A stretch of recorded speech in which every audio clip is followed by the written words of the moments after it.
PTI ने इंतखाबात के लिए कानूनी जंग तेज कर दी है। लाहौर हाई कोर्ट के बाद खैबर पख्तूनख्वा में इलेक्शन के लिए पेशावर हाई कोर्ट से रुजू कर लिया गया है। रहनुमा तहरीक इंसाफ आतिफ खान ने कहा है कि पीडीएम हुकूमत इलेक्शन से भाग रही है। दूसरी जानिब इलेक्शन कमीशन ने पंजाब और खैबर पख्तूनख्वा में इंतखाबात की तारीख के लिए गवर्नर्स को दोबारा खत लिख दिया है। फर्ज अदा करो, इलेक्शन की तारीख दो। पीटीआई ने इंतखाबात के लिए कानूनी जंग तेज कर दी। खैबर पख्तूनख्वा में इलेक्शन के लिए पेशावर हाई कोर्ट का दरवाजा खटखटा दिया। सूबाई रहनुमाओं ने दरख्वास्त में मौक़िफ़ अपनाया कि इलेक्शन कमीशन ने इंतखाबात की तारीख के लिए गवर्नर को खत लिखा। गवर्नर ने अभी तक तारीख नहीं दी। 90 दिन के अंदर इलेक्शन कराना निगरान हुकूमत की जिम्मेदारी है।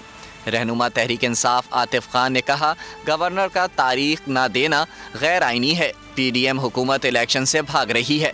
इलेक्शन कमीशन ने पंजाब और खैबर पख्तूनख्वा में इंतखाबात की तारीख के लिए गवर्नर को दोबारा ख़त लिख दिया। लिखा कि पंजाब असम्बली 14 और खैबर पख्तूनख्वा असम्बली 18 को तहलील हुई, ताहाल इलेक्शन की तारीख नहीं दी गई।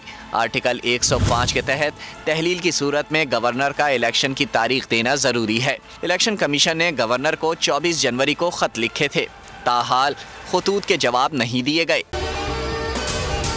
अगर आपको ये वीडियो पसंद आई है तो हमारे चैनल को सब्सक्राइब करें और बेल आइकन को प्रेस करें।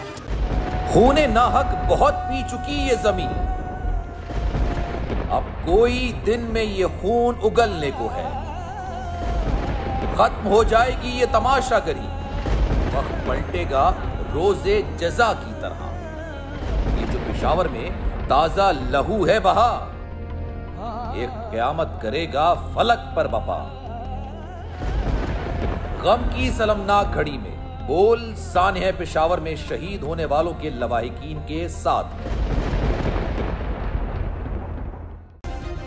सब्सक्राइब करें और बेल दबाएं ताकि कोई खबर रह न जाए।